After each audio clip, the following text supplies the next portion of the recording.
Vote వినియోగించుకోవడానికి ఓటర్లు polling కేంద్రాలకు వెళ్తూ ఉన్నారు. పెద్దపల్లి జిల్లా సుల్తానాబాద్లోని పోలింగ్ కేంద్రంలో ఓటర్లను కోతులు అయితే భయపెడుతున్నాయి. పోలింగ్ కేంద్రంలో కోతులు నానా హంగామా సృష్టించాయి.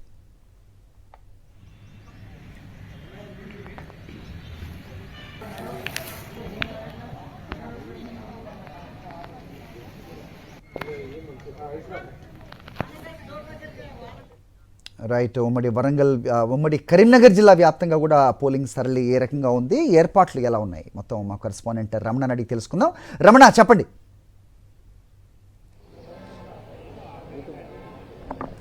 హరి, మొత్తంగా కరీంనగర్లో చూస్తే మనకు ఇప్పటికీ కొంత మందకొడిగా కనిపిస్తుంది. ఎందుకంటే గత 2020లో జరిగిన ఎన్నికలతో పోలిస్తే ఈసారి పెరుగుతుందా తగ్గుతుందా అనేది ఒక ఉత్కంఠనైతే కనిపిస్తుంది. ఎందుకంటే గతంలో 62% పోలింగ్ నమోదైంది. అయితే ఇప్పుడు మనము 10:30 ఉదయం వరకు కూడా మనకు పెద్దగా పోలింగ్ శాతం నమోదైనట్టుగా కనిపించడం లేదు. కేవలం 12% మాత్రమే ఉమ్మడి కరీంనగర్ జిల్లాలో మనకు మున్సిపల్ కార్పొరేషన్స్ కావచ్చు, అదేవిధంగా మున్సిపాలిటీలో కనిపిస్తుంది. ప్రస్తుతం మనము కరీంనగర్ లో 57 డివిజన్లో ఉన్నాము. 57 డివిజన్లో ఎస్ఆర్ హై స్కూల్లో పోలింగ్ జరుగుతున్న దృశ్యాలను మనం చూస్తున్నాం. చాలా తక్కువగా మనకు మంది కనిపిస్తున్నారు. అయితే ఇక్కడికి కేంద్ర హోంశాఖ సహాయ మంత్రి బండి సంజయ్ ఇప్పుడు రాబోతున్నారు. ఆయన ఇక్కడ తన ఓటు హక్కును వినియోగించుకోబోతున్నారు.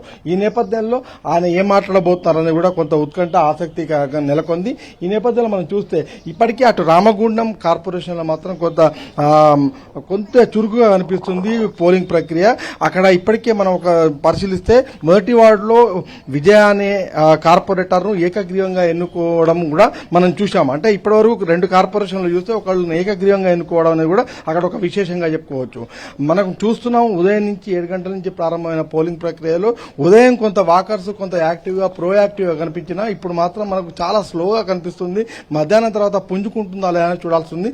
గతంతో పోలిస్తే పోలింగ్ శాతం పెరుగుతుందా తగ్గుతుందా అనే ఒక ఉత్కంఠ కూడా మనకు కనిపిస్తుంది. మొత్తంగా మన కరీంనగర్ లో చూస్తే 66 డివిజన్లో 3,40,000 మంది ఓటర్లు ఉన్నారు.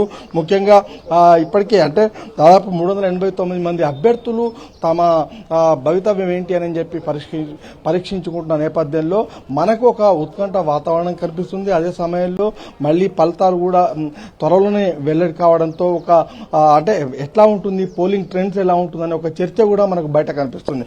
మొత్తంగా కరీంనగర్ జిల్లాలో పోలింగ్ అయితే మనకు చాలా మందకోడిగా కనిపిస్తున్న దృశ్యాలే కనిపిస్తున్నాయి. Hari, all right. అంటే పోలింగ్ శాతం ఏమైనా పెరిగే అవకాశం ఉందా? అంటే ఉదయాన్నే కాబట్టి మధ్య గ్రామాల్లో ముఖ్యంగా పోలింగ్ శాతం అంటే ఓటు హక్కు వినియోగించుకోవడానికి ఓటర్లు ఎప్పుడు కూడా ముందుకు వస్తూ ఉంటారు. కానీ ఈ పరిస్థితి ఎందుకు ఉంది? ఇంకా మందకొండిగా 10:30 దాటింది. మధ్యాహ్నానికి ఏమన్నా ఈ పోలింగ్ శాతం పెరిగే అవకాశం ఉందనుకోవచ్చా రమణ?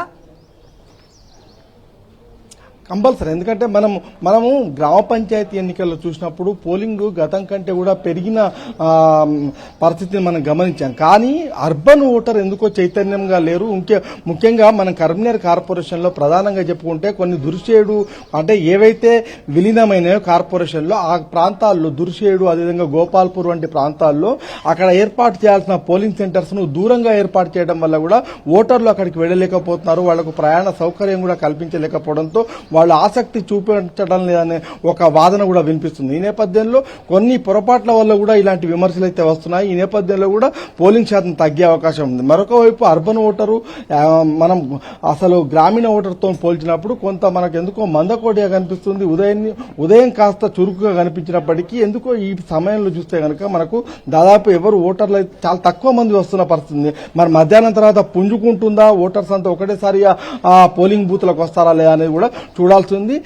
మరి కాసేపట్లో 361వ నెంబర్ బూత్ లో కేంద్ర హోంశాఖ సహాయ మంత్రి బండి సంజయ్ ఇక్కడ తన ఓటు హక్కు వినియోగించుకునేందుకు రావడం కూడా తెలుస్తుంది. మొత్తంగా మనం చూస్తే అంటే ఒక సినారియో మనం చూస్తే కనుక చాలా తక్కువ ఓటింగ్ జరుగుతుంది అనేది మాత్రం మనకి ఇక్కడ స్పష్టంగా కనిపిస్తుంది. హరి, జగిత్యాల పట్టణంలోని 31వ వార్డులో ఉద్రిక్తత నెలకొన్నట్టుగా తెలుస్తోంది. నినాదాలు చేసే అంశంపై అటు బీఆర్ఎస్ ఎంఐఎం పార్టీల కార్యకర్తల మధ్య వాగ్వాదం జరిగింది. దీంతో ఇరు పార్టీల కార్యకర్తలు గొడవకు దిగారు.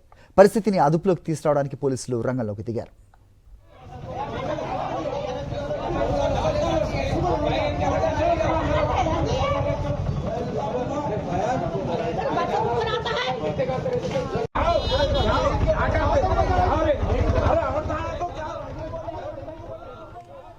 చూస్తున్నాం జగిత్యాల పట్టణంలోని 31వ వార్డులో బీఆర్ఎస్ అలాగే ఎంఐఎం పార్టీల మధ్య కార్యకర్తలకు వాగ్వాదం చోటు చేసుకున్న సిచ్యువేషన్. నినాదాలు చేసే అంశంపై అటు బీఆర్ఎస్ ఇటు ఎంఐఎం పార్టీల కార్యకర్తల మధ్య గొడవ జరిగింది. దీంతో ఇరు పార్టీల కార్యకర్తలు వాగ్వాదానికి దిగారు. పరిస్థితిని అదుపులోకి తీసుకురావడానికి పోలీసులు రంగంలోకి దిగారు.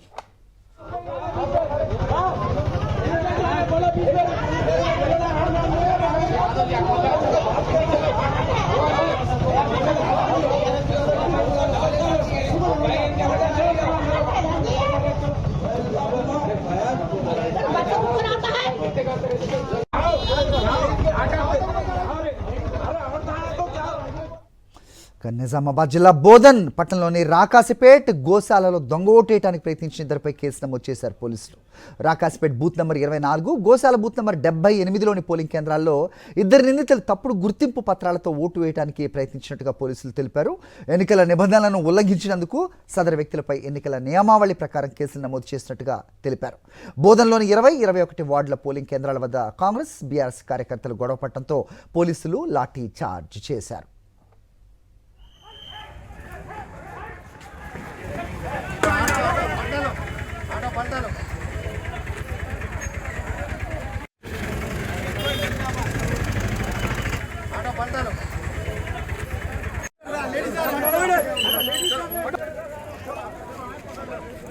నిజామాబాద్ జిల్లా బోధన్లో రాకాసిపేట్ అలాగే గోశాల్లో దొంగ ఓటు వేయడానికి ప్రయత్నించిన ఇద్దరిపై కేసు నమోదైంది.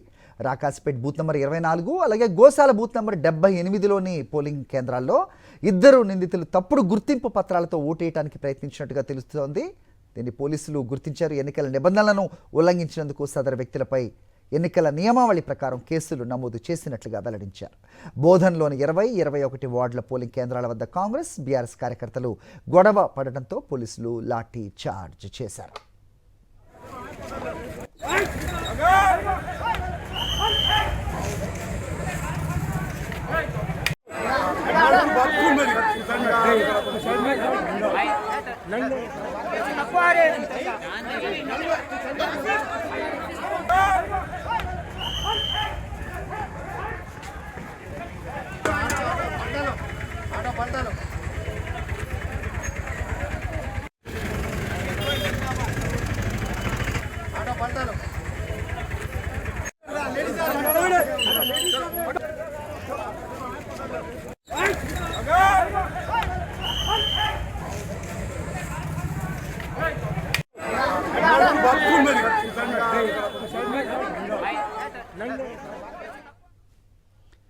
వికారాబాద్ జిల్లా పరిగి మున్సిపల్ ఎన్నికల పోలింగ్లో బోగస్ ఓట్లు పడుతున్నాయంటూ కాంగ్రెస్ ఏజెంట్ గొడవకు దిగాడు.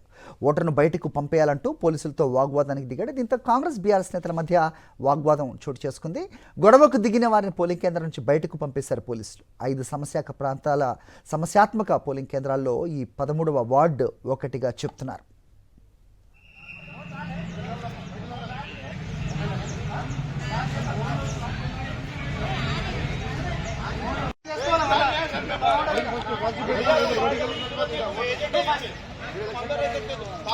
फोन इसको जो घर पे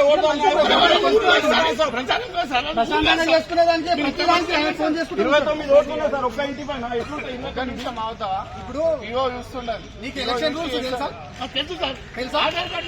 ఒక్క నిమిషం ఆగన్నా. ఎలక్షన్ రూల్స్ తెలుసా?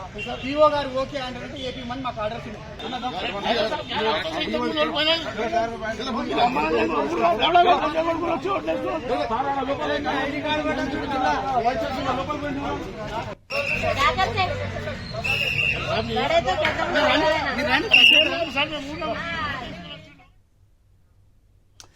మెదక్ జిల్లా నర్సాపూర్ మున్సిపాలిటీ 15వ వార్డులో ఉద్రిక్తత. బీఆర్ఎస్, బీజేపీ కార్యకర్తల మధ్య ఘర్షణ జరిగింది. ఇరు పార్టీల కార్యకర్తలు తీవ్రంగా కొట్టుకున్నారు. రంగంలోకి దిగిన పోలీసులు ఇరు పార్టీల కార్యకర్తలను చెదరగొట్టారు.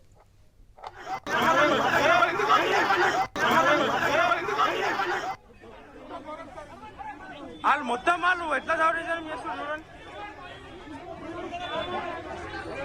వాళ్ళ బట్టలు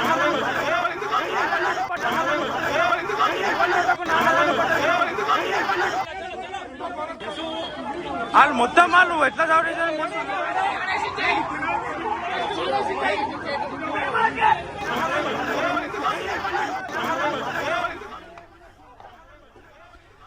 మెదక్ జిల్లా నర్సపూర్ మున్సిపాలిటీ 15వ వార్డు తాలూకు దృశ్యాలు మనకి విజువల్స్లో కనిపిస్తూ ఉన్నాయి. ఇక్కడ బీజేపీ అలాగే బీఆర్ఎస్ కార్యకర్తలు దారుణంగా కొట్టుకున్నట్టుగా సమాచారం అందుతోంది. వారిద్దరిని కూడా పోలీసులు రంగంలోకి దిగి చెదరగొట్టినట్టుగా అప్డేట్ చూస్తున్నాం. బీఆర్ఎస్ బీజేపీ కార్యకర్తల మధ్య జరిగింది ఘర్షణ.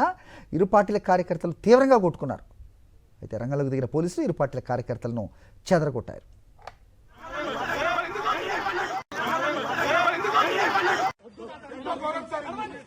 వాళ్ళు మొత్తం వాళ్ళు ఎట్లా చదివించారు చేస్తారు చూడండి.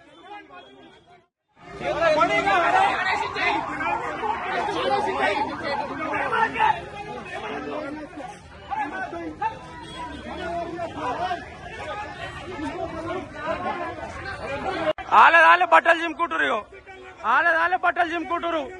నువ్వులు కొట్టకు వాళ్ళే బట్టలు చింపుకుంటారు.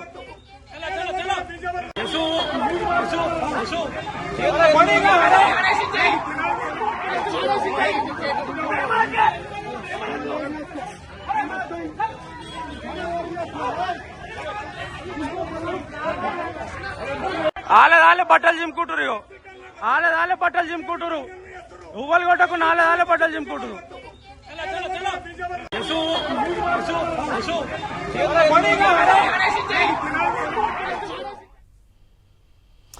ఉమ్మడి నిజామాబాద్ జిల్లా వ్యాప్తంగా ఒక కార్పొరేషన్ 7 మున్సిపాలిటీలకు సంబంధించిన ఎన్నికల పోలింగ్ ప్రశాంతంగా కొనసాగుతోంది.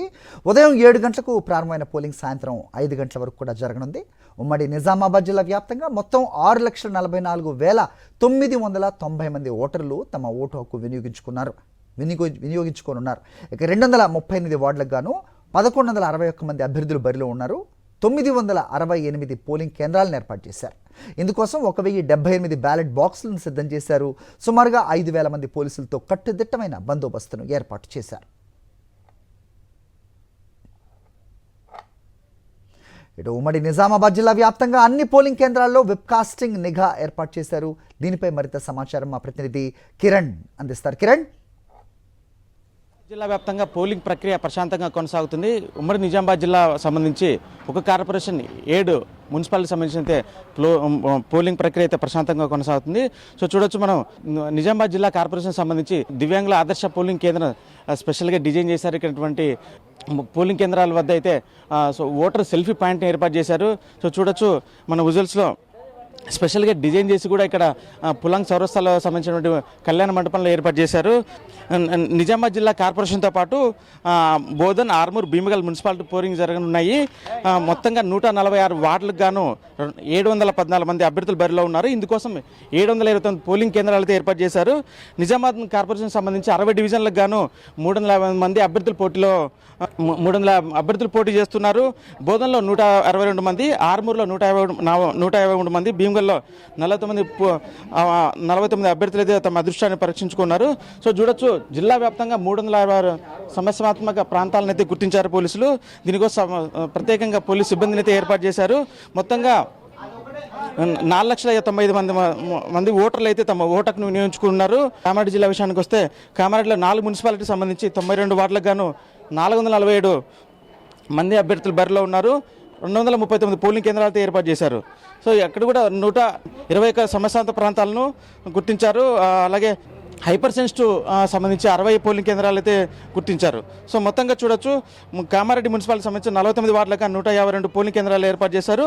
ఎల్లారెడ్డిలో 12, బాన్స్వాడలో 11, బిచ్కుందలో 19 ఏర్పాటు చేశారు. సో చూడొచ్చు మొత్తంగా నిజామాబాద్ జిల్లా వ్యాప్తంగా అయితే పోలింగ్ ప్రక్రియ ప్రశాంతంగా కొనసాగుతుంది. మరోవైపు ఇటు పోలింగ్ సిబ్బంది కానీ పోలీసింగ్ సిబ్బంది కానీ అన్ని ఏర్పాట్లు పూర్తి చేశారు. ప్రశాంతమైన వాతావరణంలో తమ ఓటును వినియోగించుకోవాలని కూడా అధికారులు కోరుతున్నట్టు పరిస్థితి ఉంది.